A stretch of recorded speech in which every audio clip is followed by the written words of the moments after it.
Hello to all. आज का हमारा टॉपिक है क्लोरोप्लास्ट।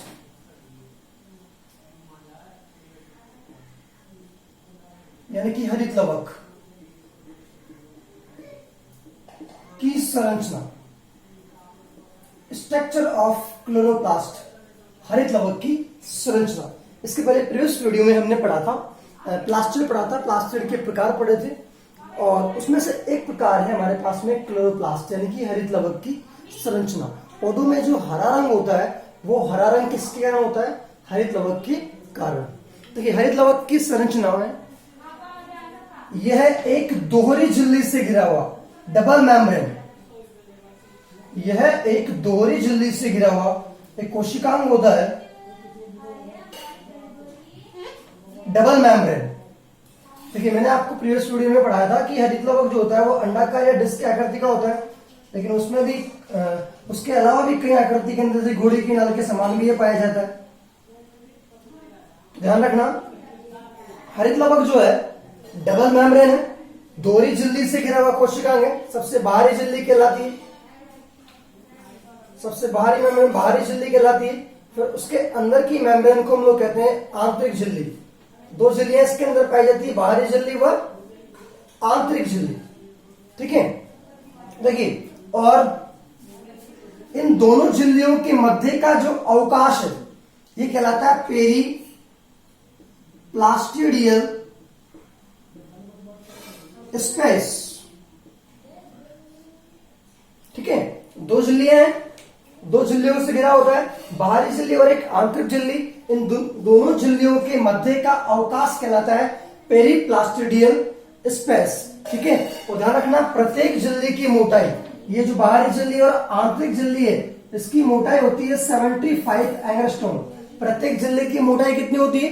75 एंगस्ट्रॉम। ठीक है, और इसके अंदर का ये जो संपूर्ण भाग है, ये पूरा भाग ये कहलाता है स्ट्रोमा। क्या कहलाता है?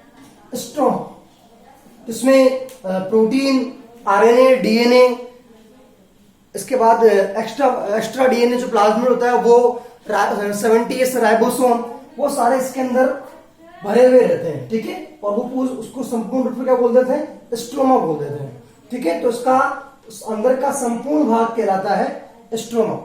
इस स्ट्रोमा में क्या होता है? सिक्के के समान, सिक्के के समान, सिक्के की आकृति की समांतर क्रम में संरचनाएं पाई जाती है और इन संरचनाओं को हम लोग कहते हैं ग्रेना।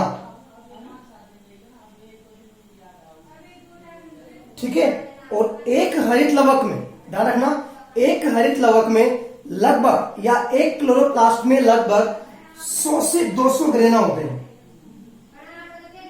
कितने ग्रेना होते हैं? 100 से 200 ग्रेना स्टेप्स हैं और भी हैं। ठीक है, ग्रेना की एक इकाई यानी कि ग्रेना एक बहुवचन है, बहुत सारी जुड़ी हुई है सिक्के के समान संरचना है, इसकी एक इकाई, एक वचन, ये कहलाता है ग्रेनम। क्या कहलाता है? ग्रेनम। इस पूरे को, संपूर्ण को तो क्या बोल देंगे? ग्रेना। लेकिन इसका सिंगल एक, ये एक, इसको क्या बोल देंगे? ग्रेनम। ध्यान रखना, और ध्यान रखना कि एक ग्रेना में लगभग 10 से 100 ग्रेनम होते हैं। कितने ग्रेनम होते हैं? ग्रेना के अंदर लगभग 10 से 100 ग्रेनम होते हैं। ध्यान रखिएगा, ध्यान दीजिए। दो ग्रेना को, ये एक ग्रेना ये है और एक ग्रेना ये है, दो ग्रेना को आपस में जोड़ने वाली जो इकाई है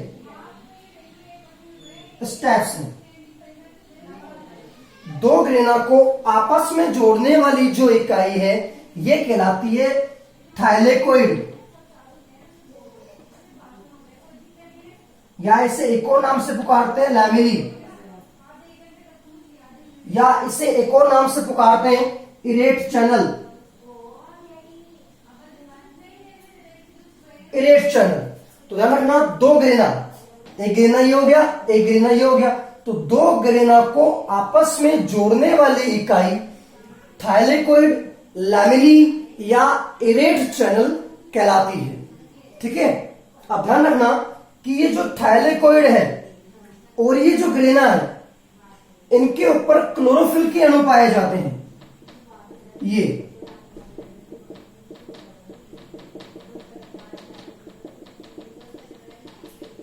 इस टाइप से क्लोरोफिल के अणु पाए जाते हैं। ध्यान रखना, लगभग एक क्लोरोप्लास्ट में 200 से 300, कितने, 200 से 300 क्लोरोफिल के अणु पाए जाते हैं। और इन अणुओं को हम लोग बोल देते हैं क्या, क्वांटासोम।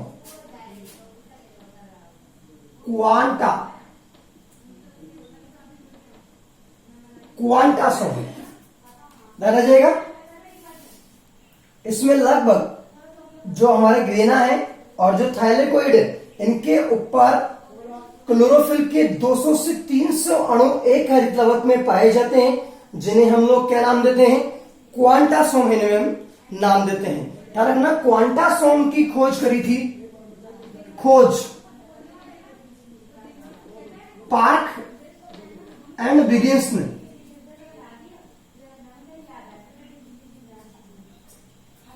क्वांटासोम की खोज करने वाले साइंटिस्ट थे पार्क और बिगिंस। ध्यान रहेगा आप लोगों को। ध्यान रखना, स्ट्रोमा के अंदर एक अतिरिक्त डीएनए भी पाया जाता है गोलाकार, जिसे हम लोग क्या बोलते हैं, ये डीएनए हो गया, अतिरिक्त गोलाकार डीएनए पाया जाता है जिसे सीटीडीएनए कहते हैं। क्या बोलते हैं इसे, सीटीडीएनए। ध्यान रखिएगा। आगे देखिए, इसमें राइबोसोम भी पाए जाते हैं। कौन से प्रकार के, 70S प्रकार के इसके अंदर राइबोसोम पाए जाते हैं। एक इसके अंदर बहुत अधिक मात्रा में एक एंजाइम भी पाया जाता है, उसे कहते हैं रुबिस्को।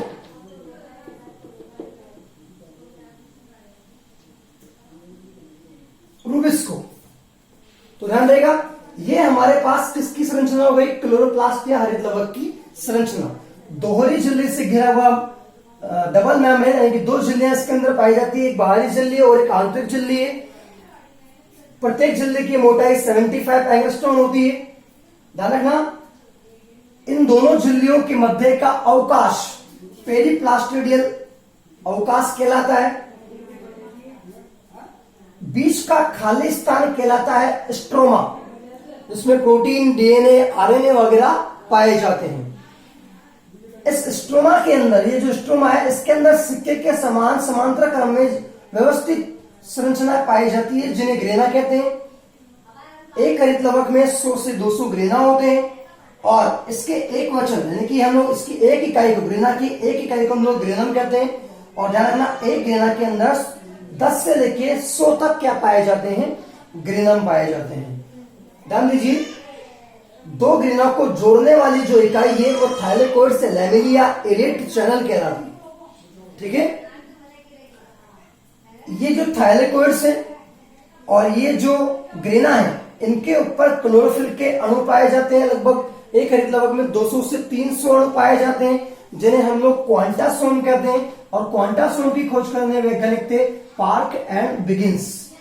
इसके अंदर एक अतिरिक्त गोलाकार डीएनए पाया जाता है, जिसे सीटीडीएनए कहते हैं। इसके अंदर 70S प्रकार का राइबोसोम पाया जाता है और इसके अंदर एक प्रचुर मात्रा में एंजाइम भी पाया जाता है, जिसे हम लोग नाम देते हैं रुबिस्को। अगर हम इसके कार्य की बात कर लेते हैं तो ध्यान रखना, हरित लवक जो होता है, इसका मुख्य कार्य क्या है। देखिए, हरित लवक का मुख्य कार्य है प्रकाश संश्लेषण करना, प्रकाश संश्लेषण, फोटोसिंथेसिस। दो प्रकार की रिएक्शन होती है इसमें, एक तो होती है लाइट रिएक्शन और एक होती है डार्क रिएक्शन। ध्यान रखना, लाइट रिएक्शन जो होती है, ये लाइट रिएक्शन होती है किसमें, ग्रेना में। ये है लाइट रिएक्शन होती है ग्रेना में, और जबकि जो डार्क रिएक्शन होती है वो होती है कहां पर, थाइलेकोइड पे। ये यहां पे थाइलेकोइड। तो प्रकाश संश्लेषण इसका मुख्य कार्य है, प्रकाश संश्लेषण करना। दो प्रकार की रिएक्शन यहां होती है, लाइट और डार्क।